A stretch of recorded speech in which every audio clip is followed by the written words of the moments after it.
Hey everyone, welcome back to the channel. Today, we're diving into the life of one of the greatest performers to ever walk this earth, Freddie Mercury. You know, there's a scene in Bohemian Rhapsody that perfectly captures who Freddie was, just before Queen's legendary Live Aid performance in 1985. Freddie looks at his bandmates and says, "We'll blow the roof off this place." Brian May calmly replies, "Wembley Stadium doesn't have a roof."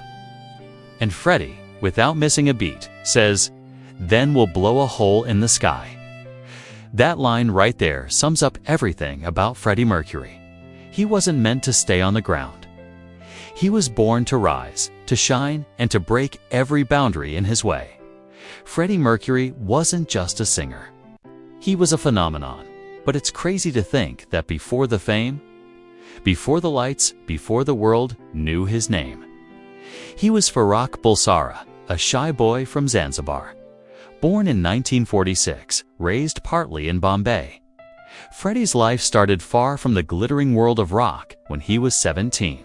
His family moved to Middlesex, England, where he'd start from scratch. He took a simple job as a baggage handler at Heathrow Airport. But even then, you could tell there was something different about him.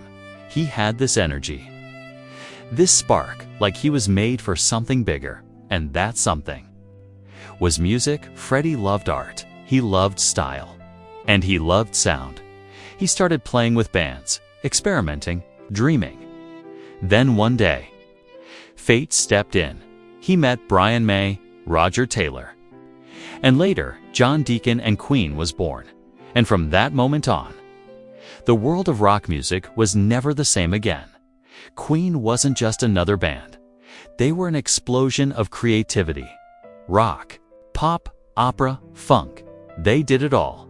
Freddie wasn't afraid to mix everything together where others saw limits. He saw opportunity. He once said, "We're a bit theatrical, aren't we?" And yes, they were gloriously so. Bohemian Rhapsody, We Are the Champions, Somebody to Love, Don't Stop Me Now. These weren't just songs. They were anthems. They were statements. They told the world, this is who we are.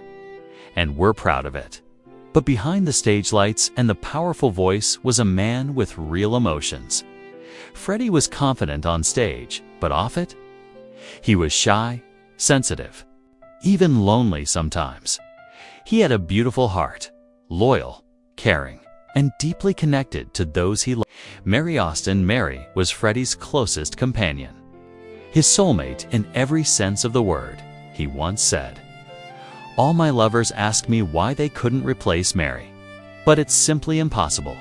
That quote says so much about who he was. He loved deeply, and even when life pulled them in different directions, their bond never broke. As Queen rose to global fame, Freddie's image began to evolve. In the late 70s, he stepped into his most iconic look, the mustache, the leather, the chains. That wasn't just style, it was self-expression. It was Freddie saying to the world, "This is me. Take it or leave it." But not everyone understood when Queen released the video for I Want to Break Free, which showed the band dressed in drag. MTV banned it in the U.S. America turned away for a while. But Freddie didn't care. He never changed for approval. He lived authentically. And that's why people around the world, in Europe, Japan, South America, adored him even more now. What made Freddie so special wasn't just his voice, it was his fearlessness. While other bands stuck to one style, Freddie and Queen reinvented themselves again and again. One day, they'd be opera. The next, they'd be rock. Then disco talk critics didn't get it. They said Queen didn't have a consistent identity. But Freddie saw it differently. He once said, "We're not afraid of trying anything. We just want to do what we feel." That's art. That's freedom. And that's why, even decades later, their music still feels fresh and alive. In 1985, Freddie took a little creative detour, his solo album, Mr. Bad Guy, A lot of people thought it meant he was leaving Queen. But that wasn't true. He just needed to explore another side of himself. When he came back, the band's chemistry was stronger than ever. But behind the scenes, something dark was unfolding. Freddie had been diagnosed with AIDS, and at that time, the world didn't understand the disease. There was fear, stigma. Silenced out, Freddie kept it private for as long as he could. But instead of slowing down, he did the opposite. He poured his entire soul into the music. Songs like The Show Must Go On and These Are the Days of Our Lives became his way of saying goodbye, not with sorrow, but with strength. During the recording of The Show Must Go On, Brian May was worried Freddie wouldn't be able to sing. He was weak. His body was in pain, but Freddie just looked at him and said, "I'll fucking do it, darling." And he did. One perfect, powerful take. That's Freddie Mercury, unstoppable to the very end.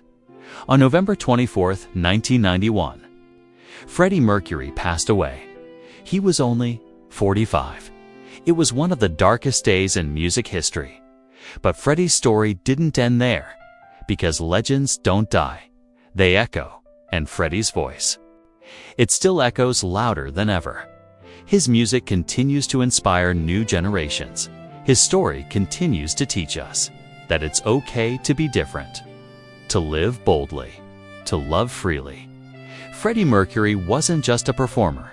He was a symbol of freedom, of being unapologetically yourself.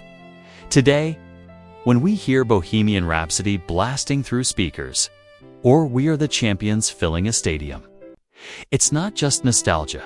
It's proof that Freddie still lives in every note, every lyric, every heart that he's ever touched. He once said, "I won't be a rock star.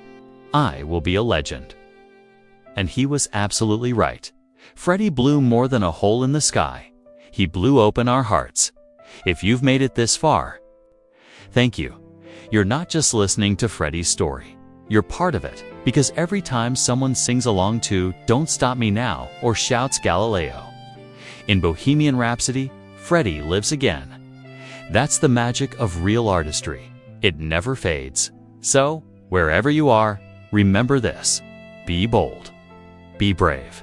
Be yourself. That's what Freddie wanted from all of us. And as long as there are dreamers, as long as there are voices that refuse to be silenced, Freddie Mercury will never truly be gone. If you love Freddie Mercury, if his story inspires you, hit that like button. Share this video with someone who loves Queen. And don't forget to subscribe for more stories about the legends who changed music forever. Thank you for watching, and as Freddie would say, the show must go on.